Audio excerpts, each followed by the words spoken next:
विद्यार्थियों, हम अलंकार पढ़ रहे हैं। अलंकारों के अलग अलग लक्षण और उदाहरण। आज हम देखेंगे श्लेष अलंकार। क्या होता है श्लेष अलंकार? अलंकारों के मुख्य रूप से प्रकार हमने पढ़े थे: शब्दालंकार, अर्थालंकार, उभयालंकार। मुख्य रूप से तो दो भेद ही होते हैं। एक उभयालंकार है जो दोनों का शामिल है, मिश्र है। शब्दालंकार में हमने अनुप्रास, यमक पढ़ा है। आज हम देखते हैं श्लेष। यह भी एक शब्दालंकार है।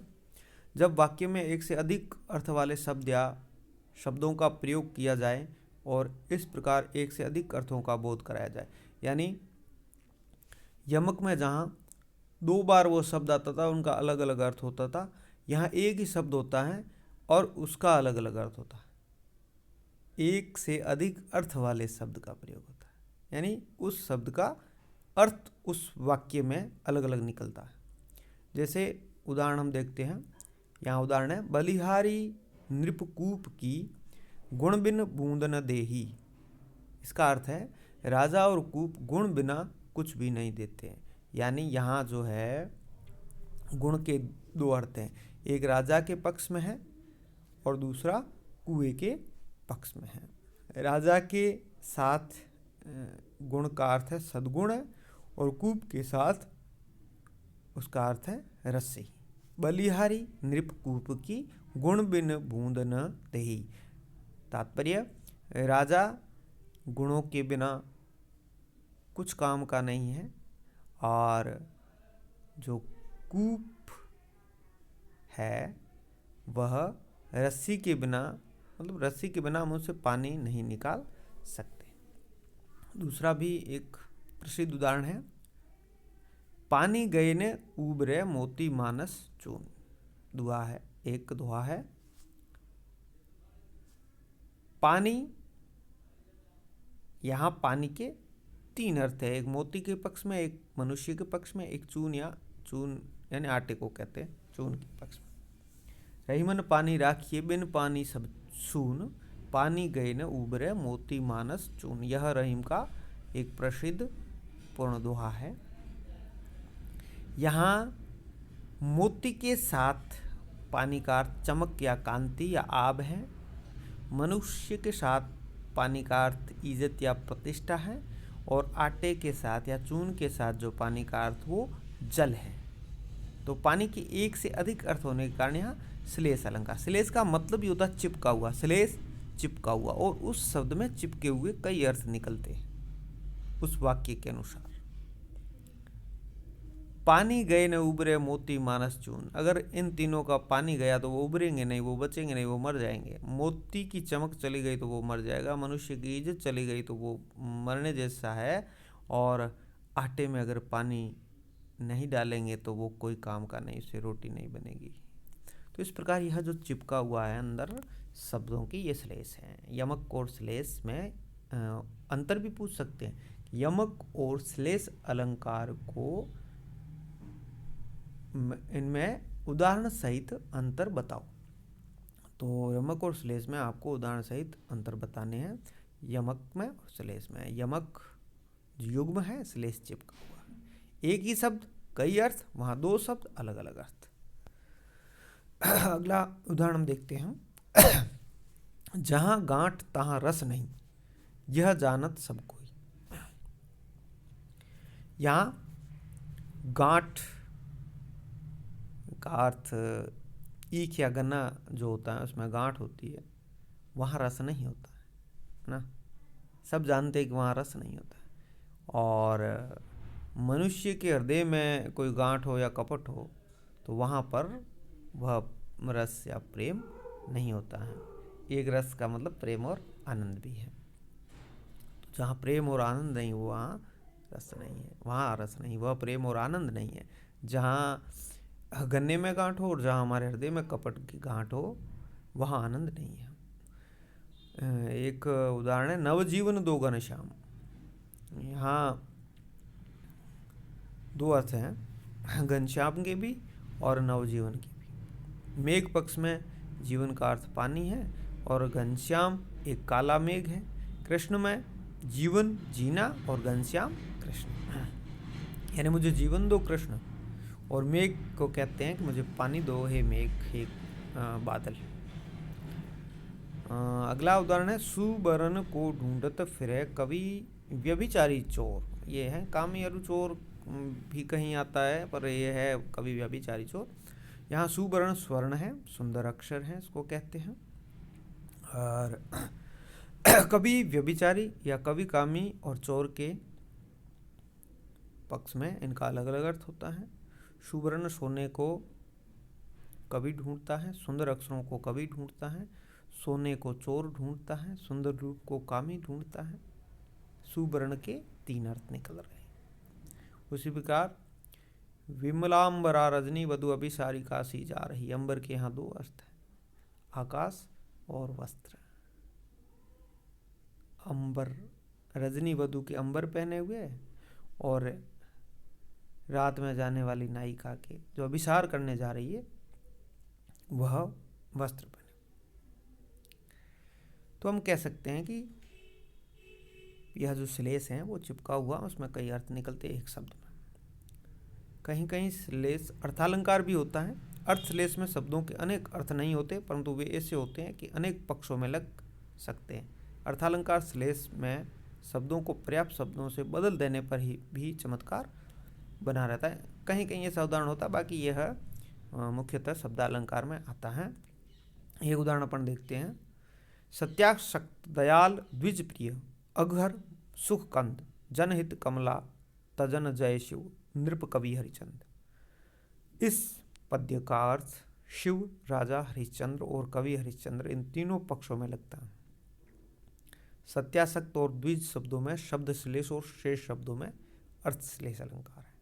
सत्यासक्त में सती में आसक्त, और सत्य में आसक्त, और सत्य में आसक्त। दयाल यहाँ कृपालु है, 1 2 3 अर्थों में कृपालु है। द्विज प्रिय में एक अर्थ है, चंद्रमा है प्रिय जिसको, और ब्राह्मण है प्रिय जिसको।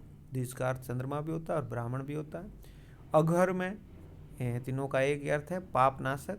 सुख कंद तीनों का एक है, सुख के मूल। और कमला तजन तीनों का एक अर्थ है, लक्ष्मी का त्याग करने वाले। तो ये भले ही बदल भी देंगे तब भी वही शब्द आएगा, लेकिन जो अलग अलग शब्द हैं, सत्यासक्त है जैसे और द्विज है, इसमें सब श्लेष है। तो इस प्रकार हम कह सकते हैं कि कहीं कहीं यह अर्थ श्लेष भी होता है। एक और अलंकार है आपके वक्रोक्ति अलंकार। वक्रोक्ति अलंकार वक्र उक्ति, यह इस शब्द में टेढ़ी मेढ़ी उक्ति, टेढ़ा मेढ़ा कथन जिसको कहते हैं। जब किसी व्यक्ति के एक अर्थ में कहे गए शब्द या वाक्य का कोई दूसरा व्यक्ति जानबूझकर दूसरा अर्थ कल्पित करे, वह इसका शाब्दिक अर्थ ये है वक्र उक्ति। लेकिन हम कुछ कहे और वो जानबूझकर अलग अर्थ लें तो वहाँ वक्रोक्ति होता है। इस दूसरे अर्थ की कल्पना श्लेष के कारण संभव हो पाती। अब कैसे दूसरा अर्थ ले सकते हम कि एक उदाहरण है, भिक्षुक गोकित को गिरिजे सो तो मांगन के बलिद्वार गयोरी। लक्ष्मी पार्वती से पूछती हैं कि तुम्हारा भिक्षुक कहाँ गया, हे गिरिजा, हे पार्वती, तुम्हारा शिव भिखारी यानी कहाँ गया। तब पार्वती लक्ष्मी के अर्थ को समझ लेती है, पर विनोद का उत्तर विनोद से देने के लिए जानबूझकर भिखारी का दूसरा अर्थ विष्णु लेती है, क्योंकि विष्णु भी एक बार बलि के द्वार पर वामन होकर के गया था। तब उसने कहा सो तो मांगन को बलिद्वार गयोरी। यहाँ लक्ष्मी द्वारा एक अर्थ में कहे गए भिक्षुक शिव शब्द का पार्वती ने दूसरा अर्थ कल्पित किया है। इसका और भी उदाहरण, हे पशुपाल कहाँ सजनी जमुना तट धैनु चराए रयोरी। लक्ष्मी कहती है हे पशुपाल कहाँ है पार्वती से कि शिव कहाँ है। तो पार्वती कहती हैं कि वो तो पशुओं को चराने के लिए गया है। यहाँ वो विष्णु का अवतार कृष्ण के लिए कहती है। अब और भी उदाहरण इसके है, जैसे ये उदाहरण आप देखें, खरी होहू नेकू बारी कहा हमें खोटी देखी। यहाँ खरी खड़ी है और खरी खरी सच्ची जो खोटी न हो, इस अर्थ में भी कहा हमें खोटी देखी। उसने कहा खरी हो नेकू बारी, थोड़ा खड़ी हो जाओ, तो उसने कहा कहाँ हमें खोटी दिखे, हम खोटे कब हुए हैं, हम तो खड़े ही है, पर यहाँ तो खड़ी होने का कह रही है वो। अब सुनो बैनू नेकू, सो तो आन ठा बजाइए। बैनू वचन और बैनू बंसी, दो अर्थ है यहाँ, और अर्थ अलग ले रही है। वो क्या कह रही है, कुछ कहो बोलो, लेकिन वो तो बैनू के अर्थ के, वो तो कहीं और बजेंगी। दीजिए मैं दान, सो तो आज न परब कछू।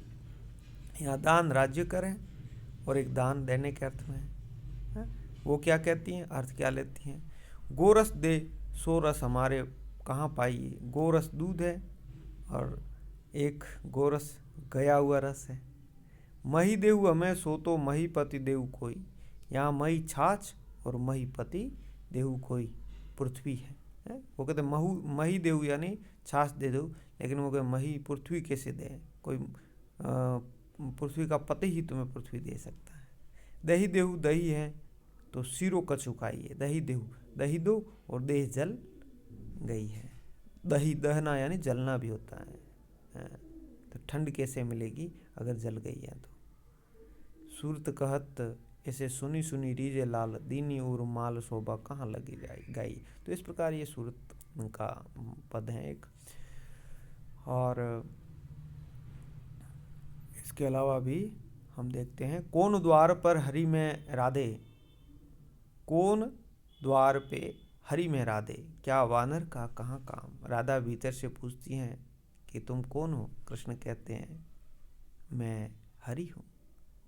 हरि का अर्थ कृष्ण होता है, और राधा फिर उस हरि का अर्थ वानर लेती है, बंदर लेती है।